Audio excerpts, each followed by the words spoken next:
এই ইসকনের একটা ধরছে চিন্ময়, ওরা ধরার কারণে ভারত বিবৃতি দেয়। তার মানে বোঝা যায় বাংলাদেশে এতদিন আমাদেরকে যারা জঙ্গি বলতো, আমাদেরকে যারা নাকি তালেবান আফগানিস্তানি বলতো, পাকিস্তানি রাজাকার বলতো, আমাদের পক্ষে কোনোদিন পাকিস্তান বিবৃতি দেয় নাই, দিছে?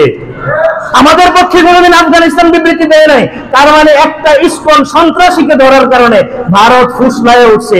তার মানে বোঝা যায় ডালমে কুচ কালা হ্যাঁ। তার মানে বোঝা যায় বাংলাদেশে তোমরাই তোমাদের হিন্দুত্ববাদী আধিপত্য বিস্তার করতে চাচ্ছ। আল্লাহর কসম, ঈমান যতদিন আমাদের সাথে আছে, আল্লাহর উপরে ভরসা নিয়ে আমরা তোমাদের বিরুদ্ধে ছিলাম, থাকবো, এবং গাজওয়াতুল হিন্দের চূড়ান্ত বিজয় পর্যন্ত তোমাদের সাথে আমাদের লড়াই চলবে। মুসলমান প্রস্তুতি নিতে হবে। কি নিতে হবে? প্রস্তুতি। এই জন্য ইমানদার মারতেও জানে, মরতেও জানে। কি করতে জানে? মারতেও জানে। এই ইমানদার শুধু মায়ের খাবে না, মুহাম্মদ রাসূলুল্লাহ মায়ের খাইছে, ওদের প্রান্তরে দামদাম মুবারক শহীদ হয়েছে, মুহাম্মদ রাসূলুল্লাহকে প্রচন্ড পরিমাণে আঘাত করা হয়েছে, কিন্তু মুহাম্মদ রাসূলুল্লাহ শুধু মায়ের খাইছেই না, মায়ের দিছেও নাকি, দেয় নাই।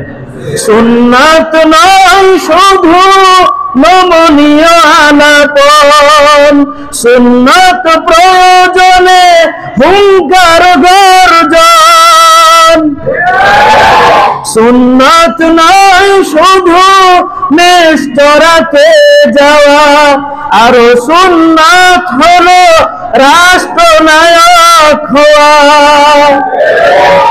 আমরা শুধুমাত্র মিষ্টি খাওয়ার সুন্নত বলি না, মায়ের খাওয়ার সুন্নত আমরা জানি, জানি না?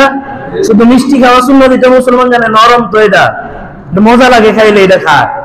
মায়ের খাওয়ার সুন্নত মুহাম্মদ রাসূলুল্লাহর জীবনে আছে। এগুলা মায়ের গেল কোথায়?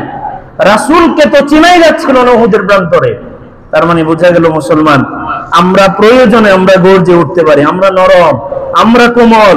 আল্লাহ রাসূল বলছে ইমানদার নরম, সহজ সরল, কোমল, অত্যন্ত ইমানদার মনের চাইতেও বেশি নরম ইমানদারদের জন্য। ইমানদার মায়েরা মায়েরা তোমরা শেষ করবা আর আমরা চুপচাপ বসে থাকবো, এমন